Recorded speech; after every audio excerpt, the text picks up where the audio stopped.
Magandang hapon po sa inyong lahat. Mr. President, my esteemed colleagues, ladies and gentlemen, I rise on a matter of personal and collective privilege on matters of public interest. First of all, congratulations are in order.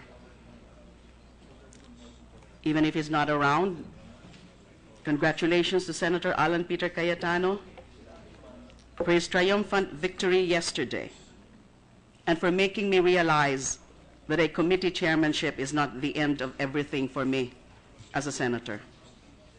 No committee chairmanship is worth it if it means sacrificing my principles and surrendering the causes that I pledged my life to fight for. Many friends and colleagues have told me, if only I did not call out the president on the murderous consequences of his war on drugs and decided to be as meek as a sheep, I would not be in this trouble and I would still have the committee chairmanship. As the Bible says, what does it profit a man to gain the whole world and yet lose his soul? I choose to keep my soul. Mr. President, it would take more than a committee chairmanship, a House inquiry intended to pillory and crucify me, an ethics committee complaint based on hearsay, a baseless election protest, everyday or almost everyday tirades from the Secretary of Justice and even the Solicitor General, and vicious personal attacks from the President to take me down.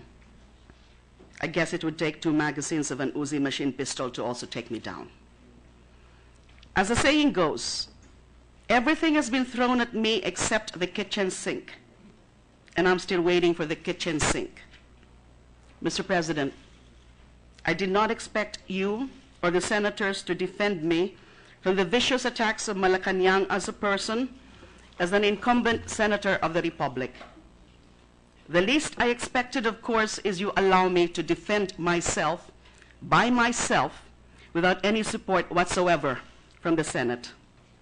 But for this body to strip me of my committee in an unprecedented fashion at this point, when we have categorical testimony establishing an uncanny similarity between the current phenomenon of the nationwide EJKs and the Davao City EJKs as perpetrated by the so-called Davao Death Squad, was unimaginable.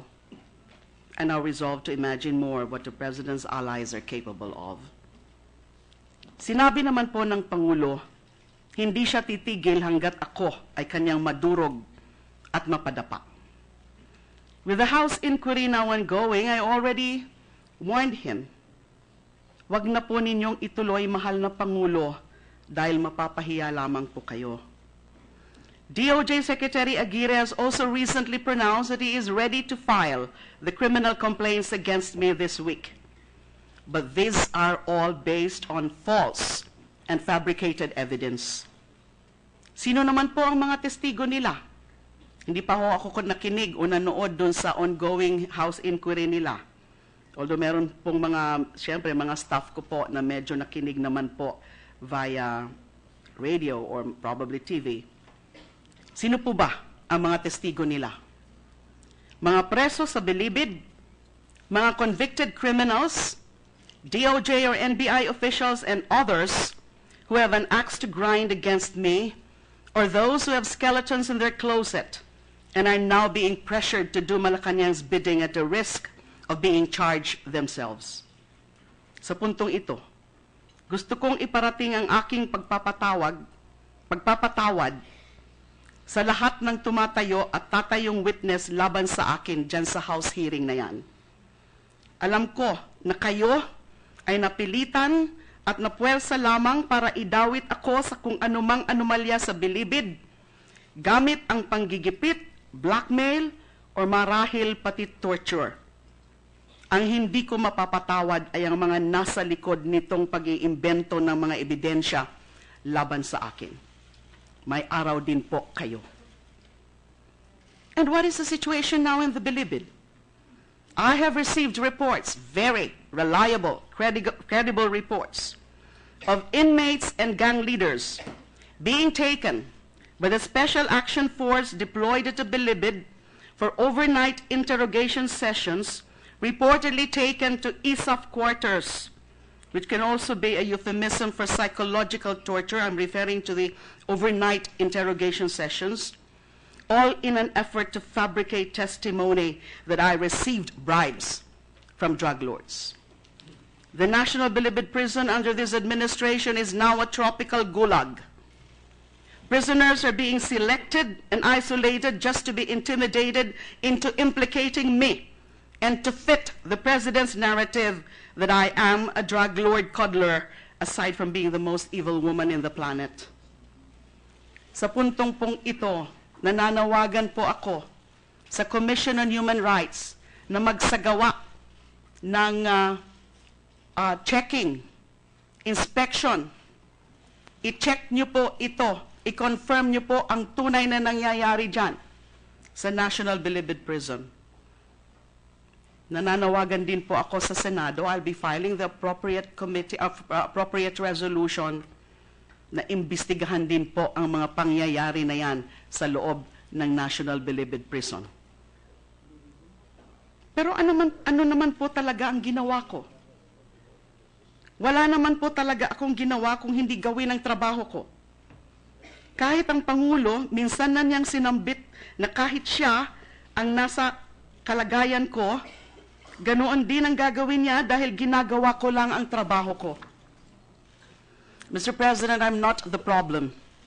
I'm not the one giving a bad image to this country before the international media, contrary to the accusation and belief of Senator Cayetano. The problem of this country and this administration is the extrajudicial killing of more than 3,000 of our countrymen in the past 3 months, or more than 1,000 per month. Sinabayan pa ito ng bunganga ng ating Pangulo na walang patumangging magmura ng mga opisyal ng UN at ng mundo katulad ng Santo Papa, ni Pangulong Obama at ni Secretary General Ban Ki-moon, sa kabila ng pagnanais lang nila na kausapin siya sa kanilang mga agam-agam tungkol sa polisiyang gyera sa droga ng Pangulo. And may I add, the President has already proven that he is more than capable of single-handedly giving a bad image of this country to the whole world in the short span of 3 months in office. He does not need any help from anybody on that aspect, least of all from me. Kaya wag po ninyong baligtarin ang mundo na ako ang nagbibigay ng masamang imahe sa Pilipinas dahil hindi ako ang nagmura kay Obama at kay Ban Ki-moon. Minsan ay tanggalin naman ninyo ang mga tapaloda ng kabayo sa inyong mga mata at medyo punahin naman ninyo kahit konti ang walang kontrol na bunganga ng inyong Pangulong pinagtatanggol, Senator Cayetano. Mr. President, ito pong mga patayan na ito ang nagbibigay ng masamang imahe sa Pilipinas ngayon. Ganoon na ba tayo kakitid mag-isip para maniwala na hindi papansinin ng mundo o ng international media ang nangyayari sa ating bansa kung wala ang isang Laila de Lima? Ang pagpatay ng mahigit 30 katao araw-araw ay pagpatay pa rin sa mata ng mundo. Nandyan man si Laila de Lima o wala. Sa tingin ba ni Senator Cayetano na sa kanyang tagumpay na matanggal sa akin ang Committee on Justice ay gaganda na at timano ang imahe ng Pilipinas sa mundo? Maaari hindi naman bawal na managinip si Senator Cayetano. Hindi po ako ang pumapatay sa mga kababayan natin para maibalita sa international media. Hindi po ako ang nagra-riding in tandem at tumitira sa mga maralitang drug suspects. Hanggang ngayon po ay nandyan pa rin ang mga salarin na umiikot sa kadiliman ng gabi para itumba ang mga pinagbibintangan ng mga kriminal, totoo man silang kriminal o hindi. Maaring iilan sa kanila ay ang mga dating kasamahan ng ating witness na si Edgar Matubato sa Davao Death Squad. Gusto lang natin malaman kung may katotohanan sa haka-haka na ito upang sila ay tuluyan ng madakip at mahinto na ang patayan. There are criticisms from Senator Lacson and Senator Cayetano that I should have vetted the witness first before presenting him in the hearing. Mr. President, the vetting process of witnesses on the DDS has started since 2009, when as CHR chairperson, I conducted the inquiry on the Davao Death Squad. At that time, we were able to interview and get statements from several DDS members who chose to talk but not to testify for fear of their lives. In fact, as early as 2009, Edgar Matobato has already been identified by one DDS witness as a companion of said witness in one of his DDS operations. Nagtutugma po ang ilang mga kwento sa kwento ng ating witness na si Edgar Matobato. Katunayan, noong 2009, may mga pangalan ng mga opisyales ng Davao City Police ang lumabas na mga miyembro ng DDS sa Heinous Crime Section ng DCPO, mga pangalan na binanggit na rin ni Matobato. Ang ilan po sa mga pangalan na ito ay ang mga sumusunod. SPO4 Arthur Las Cañas, Police Chief Inspector JCJ Francia, Police Chief Inspector Fulgencio Pavo, Police Chief Inspector Ronald Lau, SPO3 Jim Tan, SPO4 Sanson Sonny Benaventura, SPO1 Reynante Medina, SPO1 Bienvenido Furog, SPO1 Vivencio June Humawan, SPO2 Enrique June de los Reyes Ayaw, SPO3 June Laresma, SPO2 Rizalino Bobong Aquino, SPO3 Donito Pogi Ubales, SPO1 June Bisnar, SPO1 Gaston Aquino, Police Senior Superintendent Isidero Dick Florivel o Florobel, hindi masyadong sigurado po si Mr. Matobato, Police Senior Superintendent Ray Capote, Police Senior Superintendent Tony Rivera, Police Senior Superintendent Dionisio Abude, Bienvenido Laud, Alvin Laud, Rolly Engalia Arnold o Chavez. Yung ilan po sa mga pangalan na yan na banggit ni Mr. Matobato nung kanyang testimonya ng Huwebes.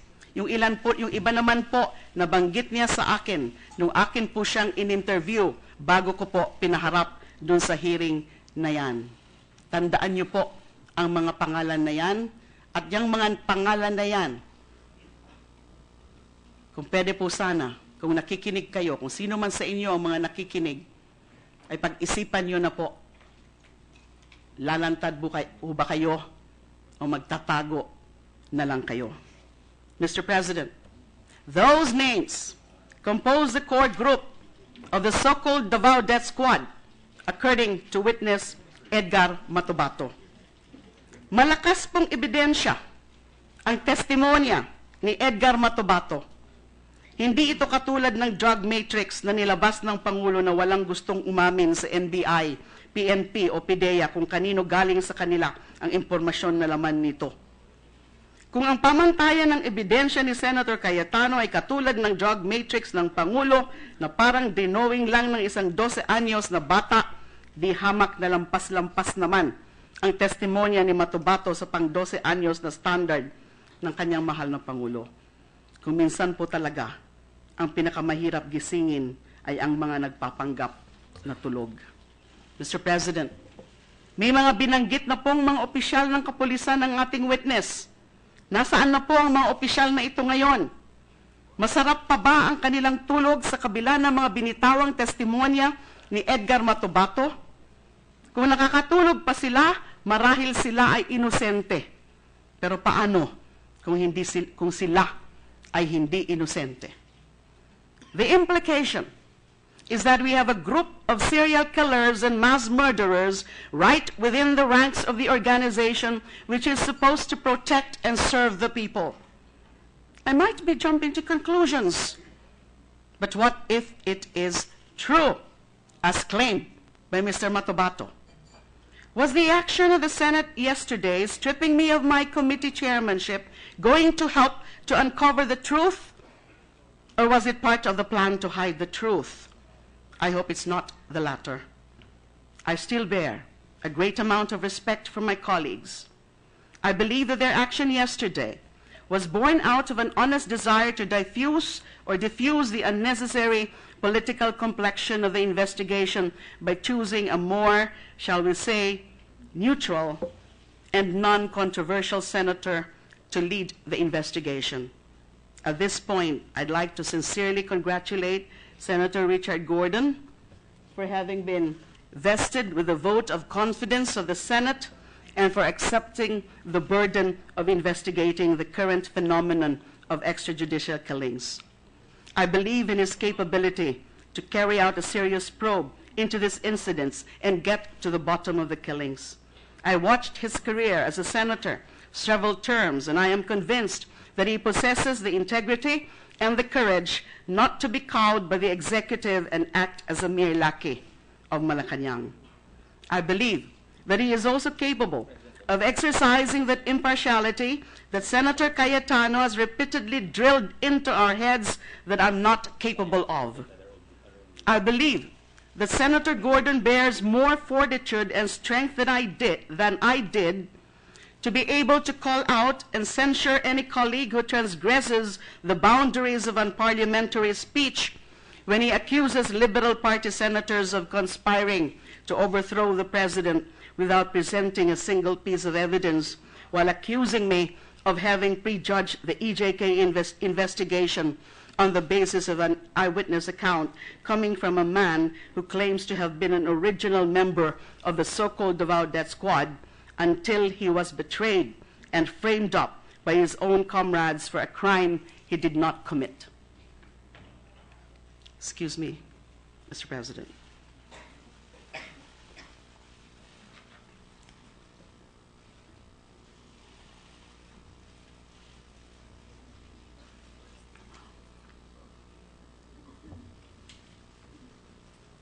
I am fervently convinced that with his experience and no-nonsense personality, Senator Gordon will be more able to throw out any attempt to badger, harangue, abuse, or otherwise malign a witness by misleading and forcing him to admit that the reason he is testifying is because he was recruited by the senators of the Liberal Party to trigger the ouster of the president and to put in Malacanang Vice President Leni Robredo, whom the witness admitted he barely knows.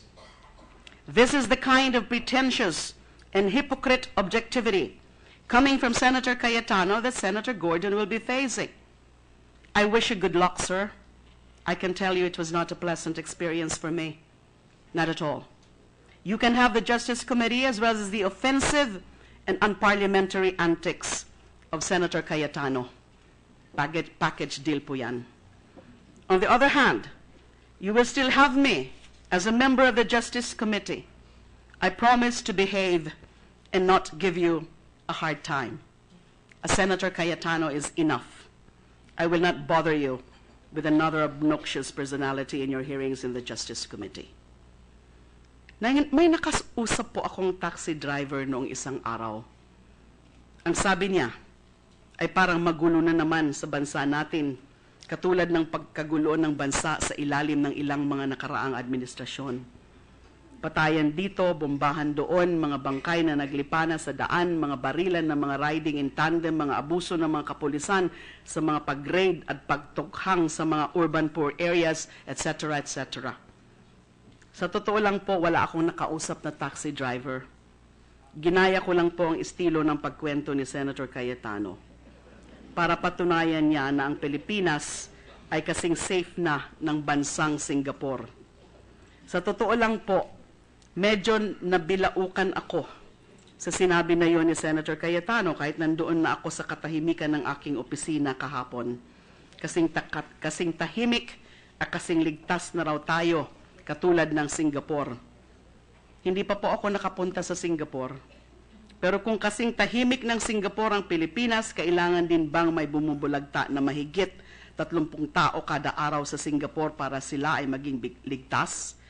Kailan din ba nilang magtokhang para malipol ang mga mapanganig ng mga pusher at adik at malinis ang mga komunidad ng masasamang elemento? Kailangan ba nilang padanakin ang dugo sa kanilang mga kalsada upang mapanatag ang mga tao na may ginagawa ang gobyerno para mapuksa ang kriminalidad? Kailangan din bang may mamatay na 4 o 5 taong gulang na Singaporean sa kamay ng mga vigilante dahil ang lolo o tatay nila ay mga markadong pusher o addict? O ibang pamamaraan ba ang ginawa ng Singapore para mapanalig ang tao sa respeto, sa kaayusan at sa paghahari ng batas? Ang pamamaraan ng patayan para magkaroon ng katahimikan ay magdudulot lang ng katahimikan ng sementeryo. Papunta na po tayo doon dahil unti-unti nang pinupuno ng administrasyong ito ang ating mga sementeryo sa kanilang pagkibit balikat kung hindi man tahasang pag-engganyo sa isang marahas na landas tungo sa pagpuksa ng literal sa mga kriminal. The point is, Senator Cayetano wants to impress upon us the Singapore-like safety of our communities in the middle of all these killings with anecdotes. His proof that we are safe consists of anecdotal taxi driver stories. In the meantime, his president has just declared a state of national emergency due to the existence of lawless violence. For the first time since the eve of the declaration of martial law, 44 years ago to the day today, the country has not come close to such an admission by the state that it is incapable of enforcing order in society that the president has to resort to his extraordinary commander-in-chief powers under the Constitution in order to maintain public safety, peace, and order. So are we in a state of safety, as claimed by Senator Cayetano, or are we in a state of lawlessness, as declared by the President? Safe lawlessness or lawless safety? Ang tawag po doon sa salitang Ingles ay oxymoron, with emphasis on moron. Senator Cayetano's anecdotes will not pass any known academic standard to prove his proposed thesis that our countrymen feel safe. I, for one, do not feel safe.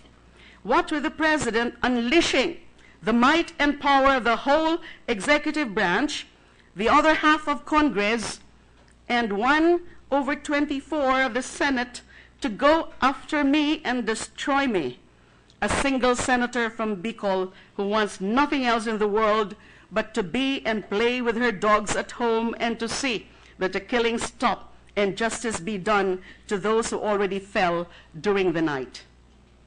The next time Senator Cayetano recites his now famous anecdotes about how safe we are, maybe he can include my own story. Definitely it is not a story of being safe. It is a story of being the first target of a new McCarthyism in our time, of being singled out by the powers that be for daring to think differently and to advocate passionately for what one believes in. Matagal na po itong linya ng kanyang mga bayarang trolls sa social media. Kapag hindi ka pro Duterte, ikaw ay drug lord coddler, ikaw ay pusher, ikaw ay isang addict. Ito po ang bagong komunistang panakot sa ating panahon ngayon, ang adik. Kapag hindi ka sumamba kay Poong Duterte, ikaw ay adik, dahil adik lang ang hindi sumasampa kay Poong Duterte. Bakit po tayo nahantong sa ganito? Na ang mga nagnanais ng maayos at naaayon sa batas na laban sa kriminalidad ay mga nababansagan ng mga adik at nawawalan ng kalayaan na sumalungat sa pamamaraan ng tinatawag na pagbabago sa pamamagitan ng kaliwat kanang patayan. At ngayon na napapalapit tayo sa paghubad ng katotohanan na ang ganitong pangyayari ay naganap na sa Davao City, ay biglang i-declare na vacant ang committing dumidinig sa paksa ng patayan dahil lang sa sinabi ng pinakadakilang tagapagtanggol ng Pangulo sa Senado at sinigundahan ng isang senador na galing sa mga mahihirap na ngayon ay walang tigil na tinutukhang ng mga pulis. On a personal note, I do not know where all of this will end for me. In the midst of the House inquiry, the Ethics Committee complaint, the election protest, the DOJ persecution, and the President's attacks. Honestly, This is all the fault of President Gloria Macapagal Arroyo when she appointed me as chair of the Commission on Human Rights, where I learned the value of human life and human dignity, regardless of one's station in life. This is also the fault of President Benigno S. Aquino III, when he appointed me as Secretary of Justice, where I learned to fight the abuse of power, corruption, and have taken to heart the principle that peace is a work of justice. Ang kapayapaan ay bunga ng hustisya. Walang kapayapaan kung walang hustisya. Pasensya na po ang ating mga kababayan kung natuto ako sa CHR at sa DOJ na pahalagaan ang buhay ng bawat tao, ang karapatan na magkaroon ng paglilitis bago patawa ng karampatang kaparusahan, at ang seguridad ng lahat na maging tahimik sa loob ng kanilang tahanan. Gaano man po kaliit ang dampa, ang bawat tahanan ay palasyo ng namamahay doon. Yan ang itinuro sa atin sa batas. Kung gaano kabuo ang respeto ng mga pulis na nagtutukhang sa Forbes Park at sa Dasmariñas Village, ganun din dapat ang respeto na pinapakita nila sa mga tinutukhang nila sa mga maralitang nakatira sa mga tabing ilog at estero. Mayaman man o mahirap, kapag tinukhang mo, dapat ay pantay-pantay. Huwag yung mga berdugong pulis ang ipapadala sa mga dampa sa estero at mga pulis na parang sumasali sa modeling contest ang ipapadala sa Forbes Park. Sasabihin na naman po siguro ni Senator Cayetano na hindi na naman mga nagmo-model na pulis ang pinapadala sa Forbes Park. Figure of speech lamang po yun. Hindi dapat intindihin ng literal. I became CHR chair and DOJ secretary not because I sought those positions to which I was appointed. One can say that all these were all accidents of history. It is only this position that I hold now that I chose to work hard to get by tirelessly campaigning and eventually being elected by more than 14 million Filipino voters. Kaya mahalaga po sa akin ang posisyon na ito dahil katulad ninyo po, mga minamahal kong kapwa ko senador, pinagsikapan at pinaghirapan ko itong ipagkatiwala sa akin ng mga botanteng Pilipino.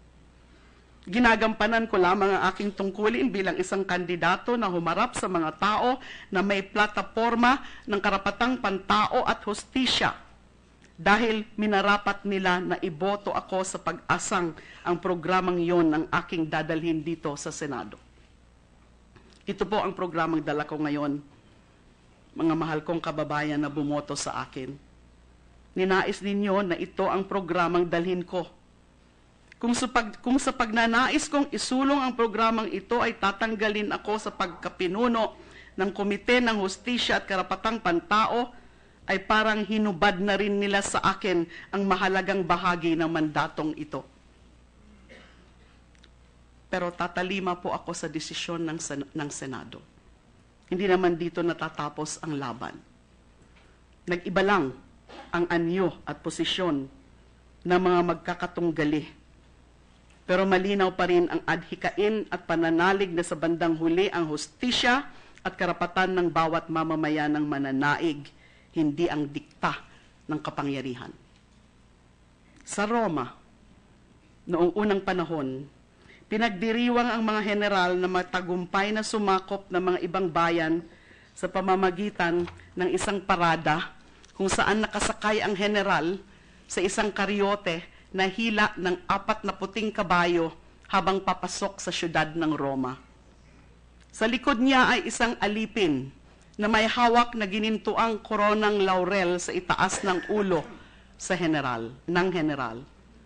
Sa kahabaan ng prosesyon, walang ibang ginawa ang alipin kung hindi bumulong sa tenga ng general ng mga katagang respice poste hominem te memento. Tumingin ka sa likod mo at huwag kalimutan na ikaw ay isa lamang tao. Hindi Diyos, tao. tao ka lamang. Mr. President, my fellow senators, on the eve of the 44th anniversary of the declaration of martial law, we must remember that all power, no matter how seemingly absolute, is fleeting. What is permanent is truth and justice. Ang lahat ng kapangyarihan, gaano man kalawak ang nasasakupan, ay naglalaho rin sa panahon. Ang tanging nagtatagal sa habang panahon ay katotohanan at katarungan. Yan po ang sumpa ng mga may hawak sa kapangyarihan katulad natin. Maglalaho din yan sa daloy ng panahon.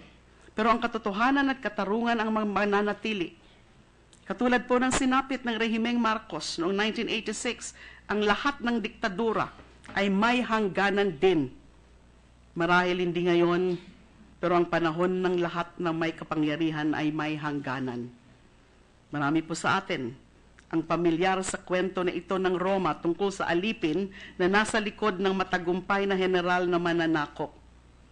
Ang hindi pa alam ng marami na ang kinakatakutan ng general ay si Fortuna, na kung tawagin ay ang berdugo ng lasing ng tagumpay, the butcher of glory.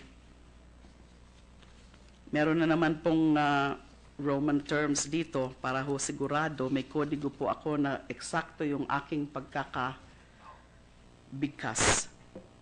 Iubetque eiusdem respicere similis medicina lingue ut sit exotara ot atergo fortuna gloriae carnifex. Pinagbabadyaan ng mga kataga ang matagumpay na general. Tumingin ka sa likod upang mapaamo mo si Fortuna, ang berdugo ng lasing na tagumpay. Sa mga general ng tagumpay at kapangyarihan sa ating panahon, si Fortuna ay inyong kapalaran. Nagbabadya na ang lahat ng hawak ninyo ngayon ay maglalaho sa panahon. Mapaamo nyo man siya at siya pa rin ang kikitil sa inyong pagkalasing sa panandaliang kapangyarihan at tagumpay.